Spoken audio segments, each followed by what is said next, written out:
ओम श्री हनुम भीम मध्वांतर्गत श्री रामकृष्ण वेदव्यासात्मक श्री लक्ष्मी हयग्रीवाय नमः। हरि ओम। हरे श्रीनिवास श्री गुरुराजो विजयते। அனைத்து சஜ்ஜனர்களுக்கும் தாசன் ஸ்ரீனிவாசனின் அநேக கோடி நமஸ்காரங்கள்.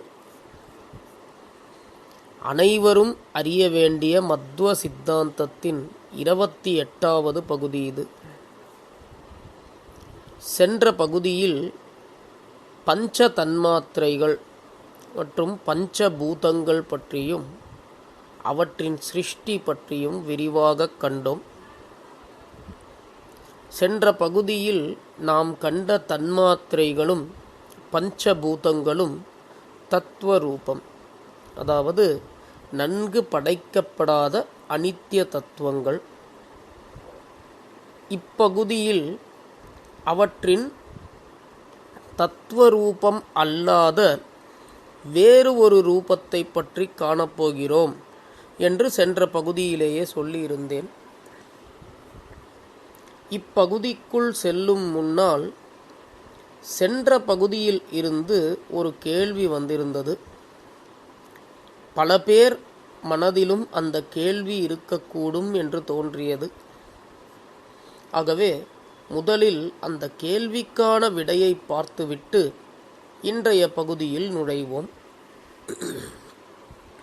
கேள்வி என்னவென்றால், ஆகாசத்திற்கு சப்தம் மட்டும் உண்டு, அடுத்து வந்த வாயு தத்துவத்திற்கு சப்தம் ஸ்பர்ஷம் இரண்டும் உண்டு, அடுத்து வந்த அக்னிக்கு சப்தம் ஸ்பர்ஷம் ரூபம் மூன்றும் உண்டு என்றீர்கள். ஆனால் அக்னியில் ஏதாவது போட்டு எரிக்கும்போது கந்தம், அதாவது வாசனையும் வருகிறதே, நாம் நுகர்கிறோமே. கந்தம் என்பதை நில தத்துவத்திற்கு மட்டுமே சொன்னீர்களே, இது எப்படி பொருந்தும் என்பது கேள்வி. இயன்ற அளவு இதற்கு பதில் சொல்ல முயற்சிக்கிறேன். நாம் கண்ட இந்த பஞ்ச பூத தத்துவங்கள் சூக்ஷ்மமானவை. வாயு தத்துவம் என்றால் அதை நம் உலகத்தில் காணும் ஆக்சிஜன், நைட்ரஜன் போன்ற வாயுக்களோடு அப்படியே ஒப்பிடக்கூடாது. லிட்ரல் சென்ஸில் அப்படியே எடுத்துக்கொள்ளக்கூடாது.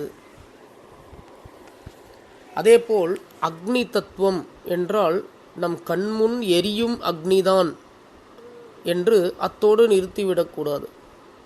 அதற்குள் சூக்ஷ்மமாக இருக்கும் அக்னி தத்துவம்.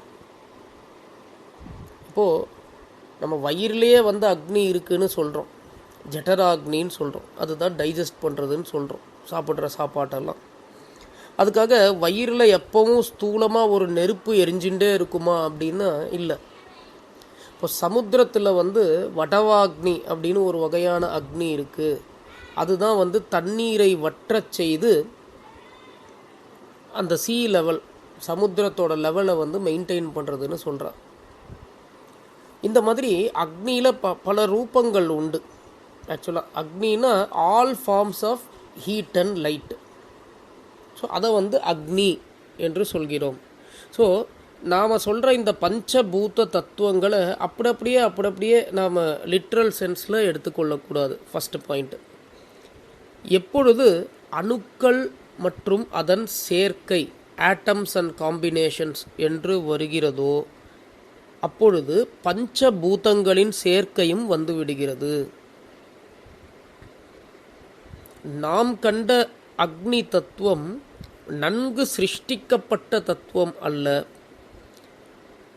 சிருஷ்டியினுடைய பரிணாமத்தில், எவல்யூஷனில் வர்ற அக்னி, நன்கு படைக்கப்படாத தத்துவம்.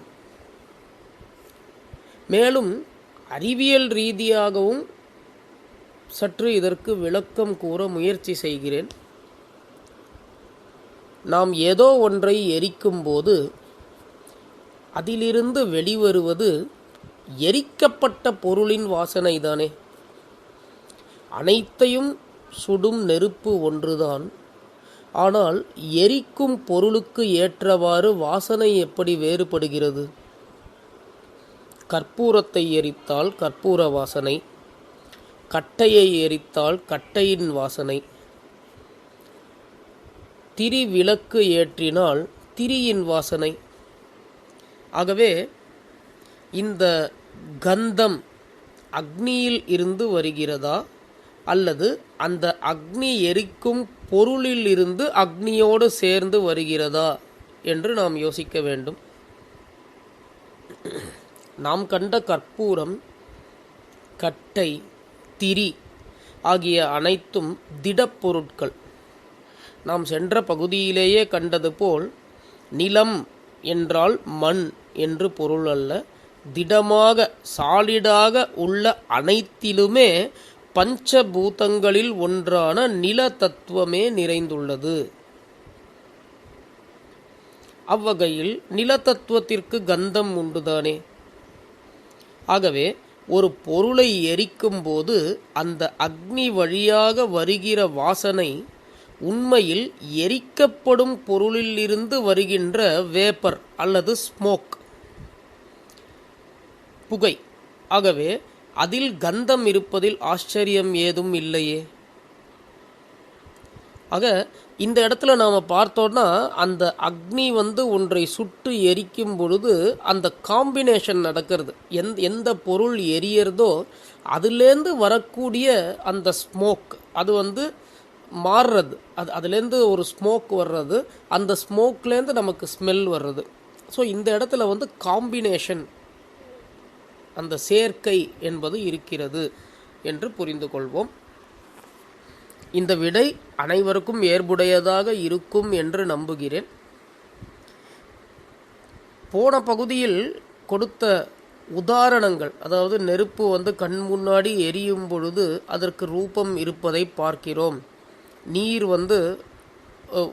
ஓடுவதை பார்க்கிறோம், அந்த துளி துளியாக விழும் பொழுது சப்தம் வருவதை பார்க்கிறோம் அப்படின்னுலாம் சொல்லும் பொழுது அந்த உதாரணங்களை அப்படியே லிட்ரல் சென்ஸில் நாம் எடுத்துக்கொள்ளக்கூடாது. முன்பே பலமுறை சொன்னது போல் ஒரு தத்துவம், ஒரு விஷயம் நமக்கு புரிய வேண்டும் என்றால் நாம் கண்முன் காணும் ஏதாவது ஒரு உதாரணத்தை வைத்து சொல்லும் பொழுதுதான் அது நமக்கு நன்கு புரியும். ஒரு உதாரணத்திற்கு ஸ்வரூபத்திற்கும் சுபாவத்திற்கும் வேறுபாடு இல்லை என்பதை தங்கச்சங்கிலி உதாரணத்தை வைத்து பார்த்தோம். சங்கிலி என்பது ஸ்வரூபம், தங்கமாக இருப்பது அதன் குணம். இவ்விடத்தில் இது தங்கம், இது சங்கிலி என்று பிரிக்க முடியாது என்று கூறினோம். இது ஒரு லௌகீக உதாரணம். சொல்ல வரும் விஷயத்திற்கு இது அப்படியே பொருந்துமா என்றால் சில இடங்களில் பொருந்தலாம், சில இடங்களில் பொருந்தாமல் இருக்கலாம். ஆனால் கூற வரும் உதாரணங்கள் நமக்கு சித்தாந்த விஷயங்களை நன்கு புரிய வைப்பதற்காக சொல்லப்படும் உதாரணங்கள். அதை அப்படியே லிட்ரல் சென்ஸில் எடுத்துக்க வேண்டாம் என்று வேண்டி கேட்டுக்கொள்கிறேன். இனி இந்த வார பகுதிக்குள் செல்லலாம். சென்ற பகுதியில் நாம் கண்டது பஞ்ச தன்மாத்திரைகள் மற்றும் பஞ்சபூதங்களின் தத்துவரூப சிருஷ்டி. தன்மாத்திரைகளுக்கு குணரூபம் என்று ஒரு ரூபம் உண்டு. அதேபோல் பஞ்சபூதங்களுக்கும் தத்துவபூதங்கள் அல்லது தத்துவரூபங்கள் அல்லாத வேறு ரூபமும் நிச்சயம் உண்டு. ரூபம், ரசம், கந்தம், ஸ்பர்ஷம், சப்தம் ஆகியவைகளுக்கு குணரூபம் உண்டு. முதலில் ரூபத்தை காணலாம். இது என்ன குணரூபம்னு சொல்கிறேன், ரூபம்னு சொல்கிறேன் அப்படின்னு நினச்சி குழம்ப வேண்டாம். அதாவது குணரூபம் என்று சொல்வது தத்துவரூபம், குணரூபம் என்றெல்லாம் சொல்வது அதோட வேரியஸ் ஆஸ்பெக்ட்ஸ், பல வகைப்பட்ட கோணங்கள். ரூபம், ரசம், கந்தம், ஸ்பர்ஷம், சப்தம் இதில் வர்ற ரூபம்ங்கிறது ஃபார்ம், ரூபம். ஸோ அந்த கிளாரிட்டி இருந்தால் பெட்டராக இருக்கும். ரூபம் என்பது நிறங்களை குறிக்கும். இந்த நிறங்கள் அனாதியாக ஒரு ஸ்வரூபத்துடனேயே உள்ள நிறங்கள் அல்லது படைக்கப்பட்ட நிறங்கள், நான் எட்டர்னல் நிறங்கள் என்று இரு பிரிவுகளாக உள்ளது. ஆங்கிலத்தில் எட்டர்னல், நான் எட்டர்னல் என்று சொல்கிறோம். அவை மேலும் தோற்றத்திற்கு வந்தது, தோற்றத்திற்கு வராமல் இன்னும் சூக்ஷ்மமாய் இருப்பது என்று இரு பிரிவுகளாக உள்ளது. இதை ஆங்கிலத்தில் மேனிஃபெஸ்ட், அன்மேனிஃபெஸ்ட் என்று சொல்கிறோம். பகவான் மகாவிஷ்ணுவிற்கும் லக்ஷ்மிக்கும் பல நிறங்கள் உண்டு. பகவான் மகாவிஷ்ணுவிற்கு எண்ணற்ற நிறங்கள் அனாதியாக உண்டு, நித்தியமும் உண்டு. அதேபோல் மகாலட்சுமிக்கும் ஸ்வரூபத்திலேயே நிறங்கள் உண்டு. அனாதி என்றால் என்ன அர்த்தம்? ஆதியற்று இருப்பது, யாராலும் சிருஷ்டிக்கப்படாதது, எட்டர்னல் என்று பொருள். ஆதி என்றால் ஆரம்பம் என்று பொருள். அனாதி என்றால் ஆரம்பமற்ற, படைக்கப்படாத என்று பொருள். நித்தியம் என்றால் என்றும் அழிவில்லாமல் இருப்பது என்று பொருள். அவ்வகையில் மகாவிஷ்ணு, மகாலட்சுமி இருவருக்கும் உள்ள நிறங்கள் அனாதி நித்தியம். பகவான் மற்றும் மகாலட்சுமி தேவிக்கு மூல ரூபத்திலும் சரி, அவதார ரூபங்களிலும் சரி பல்வேறு நிறங்கள் உண்டு. உதாரணத்திற்கு கிருஷ்ணன் கருநீல நிறம் என்கிறோம், வாமனன் வெள்ளை நிறம் என்கிறோம். இதுபோல் பல ரூபங்களுக்கு பல நிறங்கள். இவை ஏதோ பகவான் வெளியிலிருந்து தன்மேல் தோற்றுவித்து கொண்ட நிறங்கள் அல்ல. அவரிடமே உள்ள எண்ணற்ற நிறங்களை அவர் ஸ்வரூபத்தில் இருந்தே வெளிப்படுத்துகிறார். அவ்வளவே. சர்வமூல கிரந்தங்களில் ஒன்றான தந்திரசார சங்கிரகம் என்னும் கிரந்தத்தில் ஸ்ரீ மத்வாச்சாரியார் வாசுதேவன் வெண்மை நிறம், சங்கர்ஷணன் சிவப்பு நிறம், பிரத்யும்னன் மஞ்சள் நிறம், அனிருத்தன் கருப்பு அல்லது கருநீல நிறம், இது போன்ற விவரங்களை முதல் அத்தியாயத்தில் அளித்திருக்கிறார். இந்த நிறங்கள் எல்லாம் ஏதோ நாம் தியானம் செய்வதற்காக பகவானுக்கு கொடுக்கப்பட்ட நிறங்கள் அல்ல, அவரது ஸ்வரூபத்திலேயே உள்ள நிறங்கள். ஆகவே விஷ்ணு, லக்ஷ்மி இருவருக்கும் இந்த நிறங்களானது அனாதி மற்றும் நித்தியம். இதேபோல் பிரகிருதி மற்றும் சத்வ ரஜோ தமோ குணங்கள் என்று முக்குணங்களை கண்டோம். இதில் சத்வகுணத்திற்கு வெண்ணிறமும், ரஜோகுணத்திற்கு சிகப்பு நிறமும், தமோ குணத்திற்கு கருநிறமும் அனாதியாகவே உண்டு. மகத் தத்துவத்திற்கு தங்க நிறம், அதுபோல் ஒவ்வொரு தத்துவத்திற்கும் ஒவ்வொரு நிறம் உண்டு. விஷ்ணு, லக்ஷ்மி போன்றோருக்கு அனாதியான நிறங்கள், அதாவது யாராலும் சிருஷ்டிக்கப்பட்டதோ கொடுக்கப்பட்டதோ அல்ல, அவர்களின் இயற்கை தன்மையிலேயே இருக்கும் நிறங்கள் என்று கண்டோம். சிருஷ்டிக்கப்பட்ட சிலவற்றிற்கும் நிறங்கள் உண்டு. இதனை அனாதி அல்லாதவை அல்லது ஆதி உடையவை, படைக்கப்பட்டவை என்று கூறுகிறோம். சாதாரணமாக நாம் காணும் நீர், நெருப்பு, நிலம் ஆகியவற்றை எடுத்துக்கொள்ளுங்கள். அவை சிருஷ்டிக்கப்பட்டவை. அவற்றிற்கும் நிறங்கள் உண்டு. தண்ணீருக்கு வெண்மை நிறம், ஒரு உதாரணத்திற்கு சொல்கிறேன். வாட்டர் இஸ் கலர்லெஸ் என்று பள்ளியில் கற்றுக் கொடுத்திருப்பார்கள். நிறமற்ற ஒன்று என்று இவ்வுலகில் ஏதேனும் உண்டா? அப்படி ஒன்று இருந்தால் அதை நாம் பார்க்கவே முடியாது. நிறம் என்பது ரூபத்தோடு ஒன்றிய குணம். ஆகவே தண்ணீர் வெண்ணிறம் என்பதே சரி. இதுபோல் நெருப்பு, நிலம் போன்றவைகளுக்கும் நிறங்கள் உண்டு. ஜீவர்களை பொறுத்தவரை அவர்களது ஸ்வரூப ஸ்வபாவம் முற்றிய நிலையில் நன்கு வெளிப்படும்போது, அதாவது சம்சாரத்திலிருந்து விடுபட்டு சுத்தமாக தனக்கென்று உரிய குணங்களை வெளிப்படுத்துபவர்களுக்கு அவர்கள் ஸ்வரூபத்தில் உள்ள நிறமானது வெளிப்படும். சம்சாரத்தில் உள்ள போது பிராகிருத குணங்களுக்கும் கட்டுப்பட்டு உள்ளதால் குணக்கலவை இருக்கக்கூடும். அப்பொழுது அவர்களது ஸ்வரூப ஸ்வபாவம் அல்லது குணம் நிறம் முழுமையாக வெளிப்படாமல் இருக்கலாம். ஆகவே நாம் ஆங்கிலத்தில் சொல்வது போல் மேனிஃபெஸ்ட், அன்மேனிஃபெஸ்ட், எட்டர்னல், நான் எட்டர்னல் இவை அனைத்துமே ஜீவர்களுக்கு பொருந்தும், ஜடங்களுக்கும் பொருந்தும். ஆனால் பகவான் லக்ஷ்மி இருவருக்கும் இப்படி இரண்டிரண்டு நிலைகள் இல்லவே இல்லை.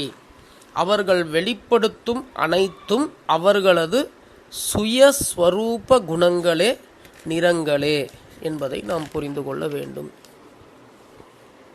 புதிதாக கேட்பவர்களுக்கு சற்று குழப்பமாக இருக்கலாம். சித்தாந்தத்தில் இவ்வளவு விஷயங்கள் இருக்கிறது என்று நினைத்து ஆச்சரியப்படுவதே நம் வெற்றிக்கான, சாதனைக்கான முதற்படி. அவற்றை ஆராய்ந்து அறிவது அடுத்த கட்டம். புரியவில்லை என்றால் ஒன்றை அப்படியே விட்டுவிடாமல் மீண்டும் மீண்டும் பலமுறை அதை படித்து கேட்டு ஆராய்ந்தால் பகவான் அருளால் நம் தகுதிக்கு ஏற்றவாறு நிச்சயம் புரியும். இது போன்ற சித்தாந்த விஷயங்களை கேட்கும் பொழுது பல வகை பரபரப்பிற்கு இடையே கேட்காமல் அமைதியான மனதோடு தடங்கல்கள் ஏதும் இல்லாமல் முழு கவனத்துடன் கேட்க வேண்டும். உபன்யாசகர் ஒன்று சொல்லும் பொழுது அவர் கூறியது என் செவிக்குள் நுழைந்துவிட்டது என்று இல்லாமல் கேட்பவற்றை நன்கு கற்பனை செய்து பார்க்க வேண்டும். ஒரு உதாரணத்திற்கு, இருட்டில் கயிறு பாம்பு போல் தெரிகிறது என்று கூறினால் மனதளவில் நாமே அந்த இருட்டிற்கு சென்று பாம்பை பார்க்க வேண்டும், மனக்கண்ணால் பார்க்க வேண்டும், அருகில் சென்று கயிறையும் பார்க்க வேண்டும். உபன்யாசகர் சொல்லும் பொழுது அவரோடு அப்படியே சேர்ந்து பயணிக்க வேண்டும். அவர் கூறுவதை மனக்கண்ணால் பார்க்க வேண்டும். அப்படி அந்த பேச்சுடன் சேர்ந்து பயணித்து சொல்பவற்றை மனக்கண்ணால் பார்த்து மீண்டும் மீண்டும் சிந்தித்து ஆராய்ந்தால் சித்தாந்த விஷயங்கள் நிச்சயம் புரியும். முன்னேற முன்னேற சுலபமாக தெரியும். நம்மிடம் இருந்த பல கேள்விகள், பல அறியப்படாத முடிச்சுகள் அவிழ்ந்தது என்ற ஆனந்தமும் இருக்கும்.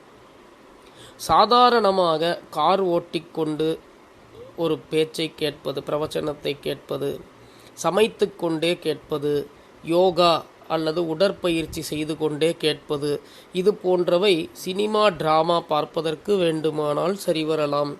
மிக கடினமான சித்தாந்த விஷயங்களுக்கு சரிவராது.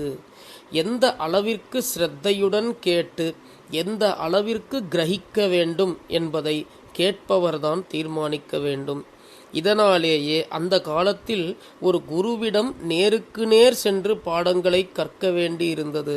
பல வேலைகளை செய்து கொண்டே கேட்கும் சுதந்திரம் இல்லை.